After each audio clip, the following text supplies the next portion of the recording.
малко, чакай, не ме снимай сега. Пусни ти, която си засняла да видя, бе. Пиесата се разправя за 4 юнака, които се помъчат да хванат ламята, която не съществува всъщност. Тези 4 юнака са едни хайлази. Те са изображения на съвременните рекетьори в миналото. Знаеш как да трепи ламя, бе? Как се трепе ламя? Най-обикновено се трепе. Хоп! Шат! Лили, дайте тая ламя! Оттрепваме от движение! Виж го, що говоря! Ладно бе, Генче, не му кръвта. Що да го правиш? И после, юнаци, ламята не трябва да я тепаме.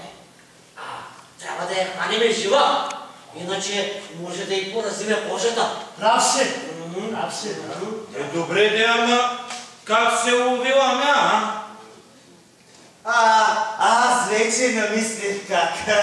Който измисли най-хитрият такъм да хване ламята, той ще е майстора. Така викам аз.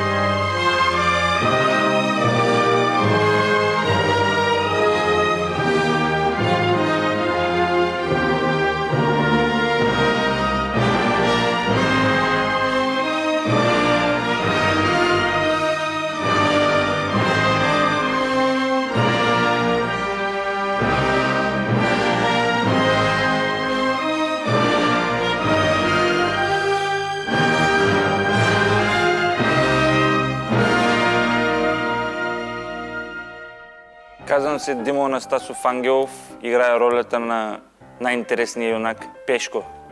Той е безразсъден, млад, може много неща, но е голям наивник. Слама, събираш ли? Събира. Табели присъх ли? Писа. Черги крадах ли? Крад. Сучуците на Джорко? Кой ги яде? Как стига толкова? Аз съм дошъл от тайфата. Юнак, какво си да правя? А не да слугувам. Той път да иде... Казвам се Николай Петров Витанов. В тази постановка играе ролята героя юнак Въско. Въско вземи напред. Една сватба цял бивол изяде.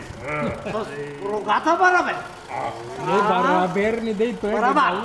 ще тъскъсат уния в камарната. С рогата барабар. Барабер е гагълско. Барабар. Четири медника вино изпи и накрая глътна в 3 месала чиза на булката, защото му миришили на манджа. Казвам се Георги Панетов Георгиев. Играя ролята на юнак Пандо. Виж сега, мене например. На времето мечка хвана. Не мечка, мечище! Стани бе! На времето мечка хвана. Не мечка, мечище! Моля ли се? То се смееше под титулко, под например, бе. Трая. Мечка. Казвам се Станислав Ставрев. Моята роля е на Хараламби, учени юнак от всичките юнаци. Страх те, теле, че съм по-магистър, щото се меша му науката и знам всички брънки и скрити кушета. Казвам се Дафинка Тодошева Команчева. Играя невеста Бен. На моя Хараламби го найден подахи да прави. Къде си да ми подаваш? Аз ли? Кой? Какво? Аз моето не знам кой така е да го Зъбдовица си имам Петранки! Грях, примирих се! Аз се казвам Мария Иванова Железова. Моята роля е ролята на мома Петрана. Нещо като изпуча! И като се светна и така и хоп пред мене застана. Що застана? А че ламята Пешко. В тази постановка се разказва за едни 4 юнака, които решават да бранят селото от някаква измислена ламя. Като дойде ламята, На моя хараламби му найден, панахи да правят. да, и метани ще ни правите. Мома Петрана всъщност ги лъже, че от кожата на ламята ще се направят калпаци. Тези калпаци за тях са важни, защото си мислят, че от тях ще поумнеят. От една ламя може да излязат колко калпаци. Зависи колко е голяма ламята, толкова калпаци ще излязат. Не е овца, нали? Може да излязат и 5, зависи и от кройката. Зависи от главите и от кройките. Не знам как се шие калпак. Аз само ги трепя и те после се оправят. Обаче всъщност юнаците са си абсолютно калпаци. Айде в началото, давай, без да излизаш от там. Направо така. Ама вие само 4 ли сте? По принцип ламите са сред хората. Аз през живота си ламя не съм виждал. Леле, колко съм радостна. За първи път ми яденето на краби. Съществува ламя и то предимно в женски образ. Това е хитра гад. Може би мома Петрана е ламя. Ламята е едно свирепо, гладно чудовище, което яде юнаци. Тук в днешна съвременна България има много лами и тези лами са 240 на брой и се намират в град София на жълтите павета ли, къде бяха ти там, някъде там. И ламята в пиесата е един страх на хората, с който юнаците се опитват да манипулират, нали, селото. Като дойде ламята, тогава ще видим кой ще ви оправя. Ама вие не знаете ли, че тя дойде? Кой това, ама? Ламята взе, че дойде. Кога това, ма? Ей, сега преди малко. Такава случка хич не бях очаквала да ви кажа. Копахме там на къра и... Аз нали съм? Баби, дивите. Рекох да прекопаем царевицата. Айде сега, Чиро, много забравяш кога трябва да си изкараш задника назад. Що бе?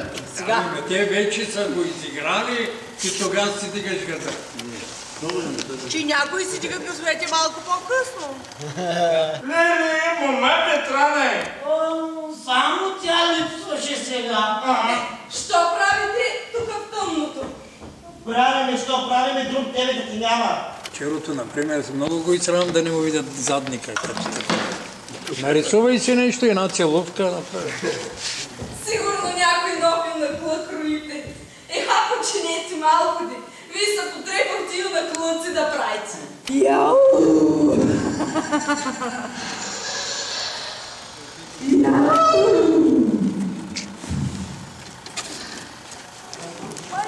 Айде бе!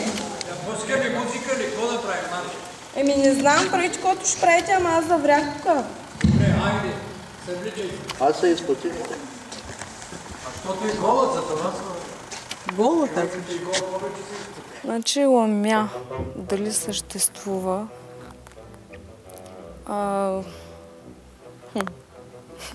От тях 4 ламята никой няма да я хвани, но най-добре Пешко, защото той се усети на време. Има различни лами, значи дракони има, хали, едни летят, други паузят. Има лами, когато му отсечеш главата, едната глава, излизат още 3 глави. Сложно да обясня, аз като един професионален ловец на лами. Нямаме време сега да обясня всичките. Ламята за мен е художествена измислица. Но в пиесата изиграва много добра роля. Тази много добре излиза, защото юнаците, които се пишат на тарикати, просто се разбира, че не са едни страхливци просто. Юнаците не са точно страхливи. Те са слабо интелигентни и не разбират страха от ламята. Ай, стори кой рука! Не! Натиснал го! В детските филми ламя се лови по един начин, в по-съвременните по друг. Ламята тя е много хлъзгава и с голи ръце е трудно. Ай, стори кой рука! Натиснал! Леле! Натиснал го! Виж така, Мария, защо не падаш? Марче, започни повече смях да има в този звук.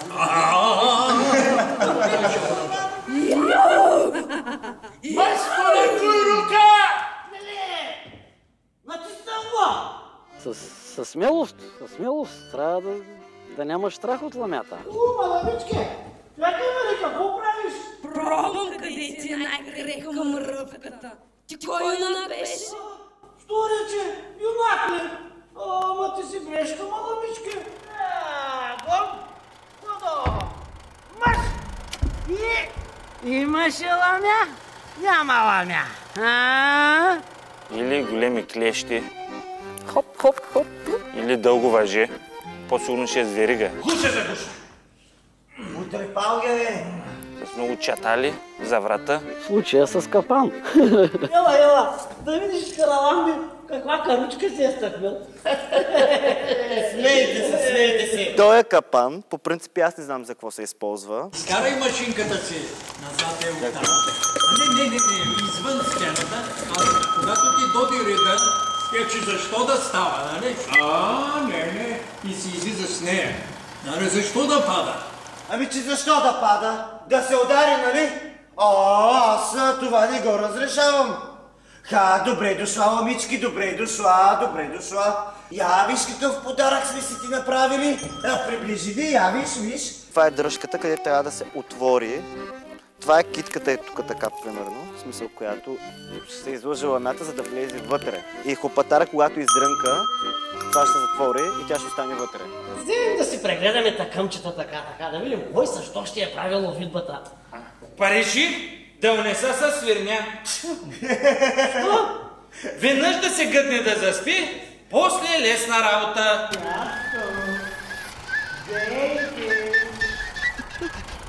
Що е това, бре? Оцет. И защо ти е, бре? Защото... не го хващай той с два пръста. Хвали го отдолу. Това нещо, което ти виси тук. За това ти виси, за да играеш тук. Да те зарадват булките отстрани. Ще застана пред тая лакома твар ламята и ще пия оцет. И тя ще ми поиска. И аз няма да й дам. И на нея устата ще се напълни с плюнка.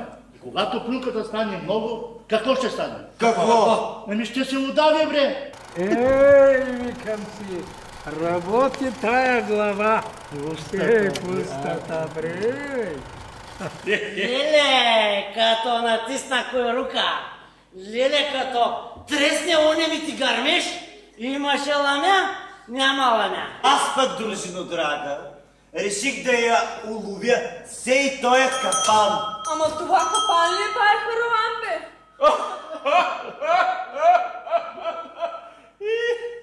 Гледай го, смее се.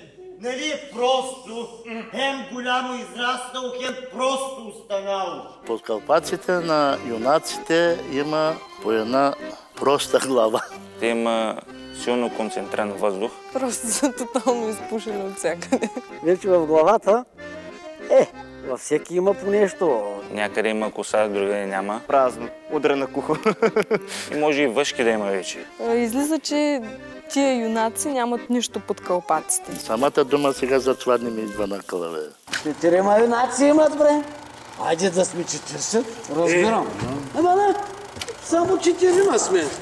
Къде е четвъртия? Двама, един старши юнак, като Васко, например, и един майстор юнак, като мене. Майстора. Като те гледам какъв майстор си, че не те знаем името, зато и ти викам майсторе. Иначе, тесня.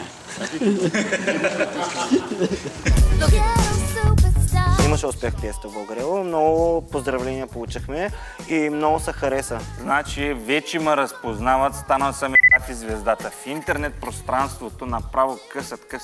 Разпознават, да. Даже автографи ми искат. само споделя снимки, пожелания за успехи, за бъдещето. Българево много ясно, че ме разпознават. Влизам в един магазин и едно дете се обръща и казва на майка си: мамо, ето и този човек си събогащи на сцената, нали? Познават ме, как да... Всички разпознават ме, поздравяват ме, браво, така. Цялото село Българево просто като ме видят и не мога да дишам направо. И в началото ми се струваше интересно, нали, славата и всичко. Ма както казва Слави Трифонов, славата е отговорност и тя стяга и променя човека и зато ми мъча да се отделя от тези светските работи. Не ходя ни по никакви партията, крия се от медиите. Не ме снимай мене, Виж как се зачерви. Притесни. Ама чакай! Дай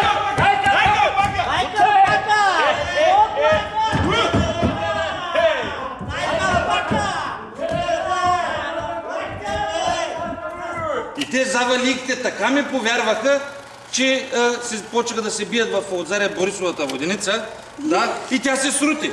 И те вътре, Петранки. Само едно не ми харесва. Тая амфора не трябва да правиш. Шеста позиция, дигни крака и готов си. Режисьорската работа на Димитър Димов според мен е безупречна, перфектна. Аз нямам много виждане и поглед какъв трябва да бъде един режисьор. Рошев режисьор. Казах по ли без пари? Те без пари? Два по три. Чакай, айде така си ктем. Разбира се от работа, даже ми разрешава и да си измисляме сами реплики, няма проблем. Вика, ако ни харесат, включваме ги. Даже включихме някои наши такива измислени сценки. Примерно накрая това новите юнаци.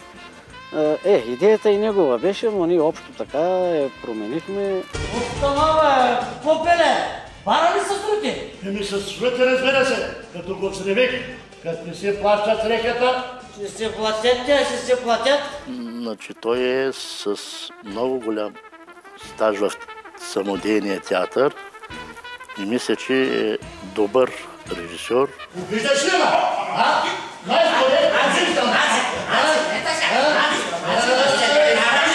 Това нещо го направихте и по съвсем друг начин. Не се блъскайте жена. И ми да дойде малко по-насъм. Нали така беше? Сега се блъскате с циците напред. Тук с коремите. То ти дава възможност вече да отивам там. Аз да отида външко и почнеш да го буташ. Губернадец с корема. Значи нямам корем. Имаш. Нямаш. Ти и друго може да нямаш вече. Като старей. Той път да иде Обиждаш ли ме? Обиждаш ли ме? Изцяло, което знам въобще за театър и някой, който ме е научил, е този човек. Станиславе, като го казваш, я ти като по-умен бе, копеле. Нали, използвайте я тая думичка. Айде като толкова отбори, копеле, я кажи. Като си много умно, копеле. Като си много умно, копеле, я кажи сега какво да правим, че ще изпукаме от глад. Ще го кажа. Що да не го кажа? Айде де! Бъде така, като нищо. Айде! Аз копенета реших депутат. Бошо, това нещо е много интересно, дето го направи. И ще го кажа. Защо да не го кажа, бе? Ами що пък Санким да не го кажа? Ще го кажа, като нищо го казвам, Хайде казвай. Но е така, като нищо ще го кажа. Ами хайде! Въпросният Димов става за режисьор. Да, става и то не е... Защото не само една пиеса съм гледала под негова режисура, така че... Знае много работи, учи на много работи. И на драги селени и граждани пак не се обажда. Димчо, не ли цитира? Аз съм контрен. Драги селени не се обажда. Някои от тях актьорите вече са научени, нали, по-старите. Те всичко знаят, ама грижи се за нас по-младите. Това е единственият човек, може би, нали, който досега е държал това читалище, нали. Той е театър и благодарение на него ние днес сме тук и ние днес играем тук. Промени живота ми. И един ден дойде вкъщи, чукна на вратата. И така. Поведение, игра, той ме е научил. Когато нещо намалее, пък после още намалее, па накрая съвсем намалее, може да се изцъцри и да спре. Станиславе, малко по-убедително показвай това нещо. Значи ти си един учен юнак. Идей го тя, ами натрапвай го в главите на тези юнаци. Айде да го направим. Значи аз играя от 4 години в това читалище и благодарение на него аз научих страшно много неща, за които съм много благодарна. Ти нали знаеш колко те харесвам? Знам, Пешко, знам. Да се чудя сега дали да не ти искам от баща ти, а? Искай му, Пешко, искай. Ама той сега вкъщи ли? Вкъщи е, да. Ама може и да не, може да е излязъл. Вкъщи. Айде, Марче, тръгваше. Айде по-бързо да ме искаш. Режисьора много гаден човек. По 7-8 часа репетиции, той и вода не дава да пием. Вика, сега ще пиете вода, после и до туалет не трябва да ходите.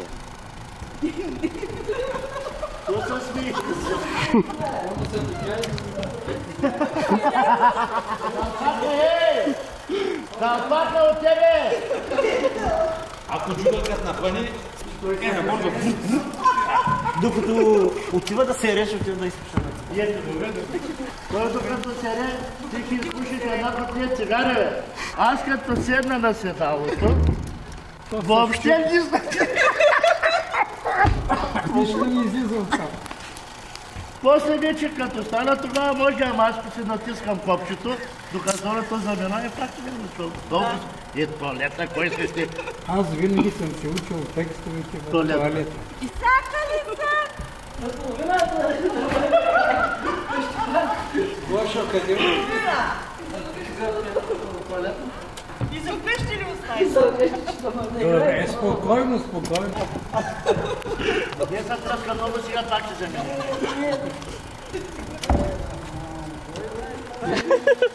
Зарад Гошевото лайно, се направя тук. Аз Вега си далече още. Да. Ма, ако се поставям малко, знам, че ще успеем. Това ти е мечтата, нали? Всеки има мечти. Не е лошо човек да мечтае между другото. То е задължително. Да. Иначе